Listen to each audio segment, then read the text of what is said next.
Indian team ने Pakistan team को 5 विकेटों से हराकर एशिया कप का सबसे बड़ा मैच फाइनल मैच जीत लिया है और पाकिस्तान के खिलाफ हिस्ट्री क्रिएट कर चुका है। 3 दफ़ा इसी एशिया कप के अंदर हरा दिया 3-0 की नील के साथ। यहाँ सिर्फ 2 मिनट बाद सुना, फिर आराम से वीडियो को छोड़कर चले जाना।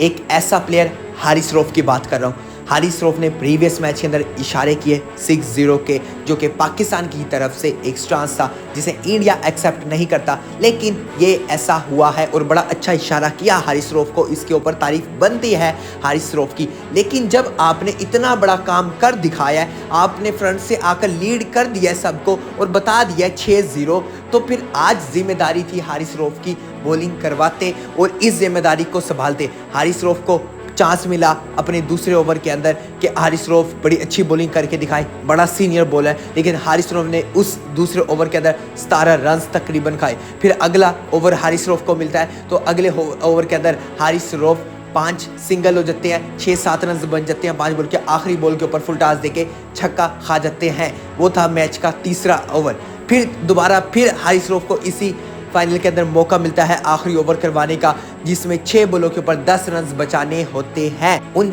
6 बॉलों के ऊपर भी आप 10 रन नहीं बनाते, जो कि आपके लिए बड़े अफसोस की बात है कि 3 दफ़ा आपको इसी फाइनल के अंदर चांस दिया जाता है बॉलिंग का, और उस वक्त आपको चांस दिया जाता है जब मैच फंसा होता है, जब क्रूशियल ओवर आपके हाथ में होते हैं। तो आप इंडिया के ऐसे बल्लेबाज जो कि इनएक्सपीरियंस बल्लेबाज हैं, और आपका एक्सपीरियंस देख लें तो ज़मीन आसमान का फ़र्क नज़र आता है, क्योंकि हारिस रऊफ पाकिस्तान की तरफ से 100 विकेटें ले चुके हैं T20 के अंदर। तो इससे अंदाज़ा लगा लें कितना एक्सपीरियंस है हारिस रऊफ के पास। लेकिन आप आखिरी 6 बॉलों के ऊपर 10 रन भी नहीं बचा सके। पहले तो यहाँ कैप्टन सलमान अली आगा को ब्लेम करूँगा कि कैप्टन सलमान अली आगा की वजह से हम ये मैच हारे। इसकी सबसे बड़ी वजह ये कि जब आपको पता है कि आपके स्पिनर्स बड़ी अच्छी बॉलिंग करते हुए दिखाई दे रही हैं, जब आपको पता लग रहा है कि बॉल थोड़ा सा ग्रिप होता हुआ नज़र आ रहा है, तो फिर भी आप स्पिनरों को यूज़ नहीं कर रहे। आप हारिस रऊफ को ऑप्शन दे रहे हैं। हारिस रऊफ के पहले ओवर के अंदर आपने जो चांस लिया वो बड़ा अच्छा चांस था, वहाँ हमें विकेट चाहिए थी, लेकिन वहाँ हमें विकेट नहीं मिली। तो वहाँ तो हमें समझ आ गई थी कि हारिस रऊफ की तो फैंटी चढ़ने वाली है। हारिस रऊफ को जिस तरह फेस किया जा रहा था वो बड़ा ही एक्स्ट्रा ऑर्डिनरी फेस किया जा रहा था हारिस रऊफ को इंडियन यंगस्टर बल्लेबाजों की तरफ से, क्योंकि नज़र आ रहा था कि हारिस रऊफ को खेलना कोई मुश्किल नहीं रहा है, क्योंकि हारिस रऊफ जिस पेस से बॉलिंग करवा रही थी और जो बाउंड्रीज थी वो छोटी थी। सिर्फ एक टाइमिंग की ज़रूरत थी, जो कि हारिस रऊफ की बॉलों के ऊपर टाइमिंग लग रही थी और बड़ा अच्छा बॉल मिडल होता हुआ नजर आता है। लेकिन स्पिनरों का वहाँ बॉल फंस के आ रहा था। सलमान अली आगा को चाहिए था कि जैसे ही जो ओवर हारिस रऊफ ने गलत करवाया, उससे अगला ओवर हारिस रऊफ को नहीं दिया जाना था। आपके पास साइम अयूब का एक ओवर पड़ा था। जब साइम अयूब ने 3 ओवर के अंदर 17 रन खाए हैं, तो आपके पास साइम अयूब का ओवर पड़ा था। लेकिन उससे ही ज़्यादा क्या कि आपने मोहम्मद नवाज से फिर अच्छी तरह बॉलिंग नहीं करवाई। आपको चाहिए था कि मोहम्मद नवाज से बॉलिंग करवाते, चांस तो देते मोहम्मद नवाज को। आपने मोहम्मद नवाज को भी चांस नहीं दिया। एक बड़ा टाइम था, मोहम्मद नवाज को चांस देते और इससे कुछ ना कुछ होता कि शायद मैच कुछ क्लोज तक जाता।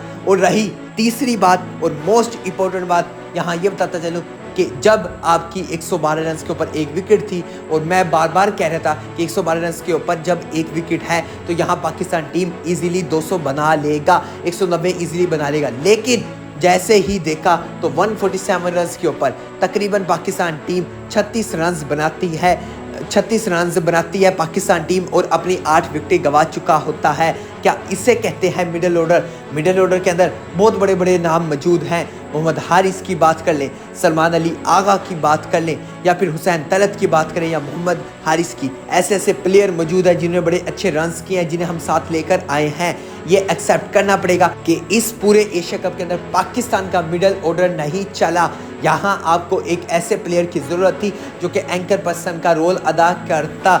जैसे ही पाकिस्तानी ओपनर ने बैटिंग का आगाज़ किया और जिस तरह बैटिंग को एंड तक लेके गए, एक बड़ा डीप तक लेके गए, 10वें ओवर तक लेके गए, हाफ ओवर तक, तो वहाँ ऐसा लग रहा था कि पाकिस्तान टीम ही जीतने वाली है, जो कि इतने खुले माइंड के अंदर और फ्रेश होकर खेल रहा था। तो वहाँ से बड़े पॉजिटिव साइन जा रहे थे। लेकिन जैसे ही एक प्लेयर आउट हुआ, और यही मैंने बात कही थी कि जब एक प्लेयर आउट होता है तो पाकिस्तानी बैट्समैनों का प्रेशर डाउन हो जाता है। ना आज के मैच के अंदर मोहम्मद हारिस चले, ना हारिस रऊफ चले, ना हम कह सके ऊपर से बैटिंग लाइनअप के अंदर मोहम्मद हारिस चले, ना हुसैन तलत चले, ना सलमान अली आगा चले।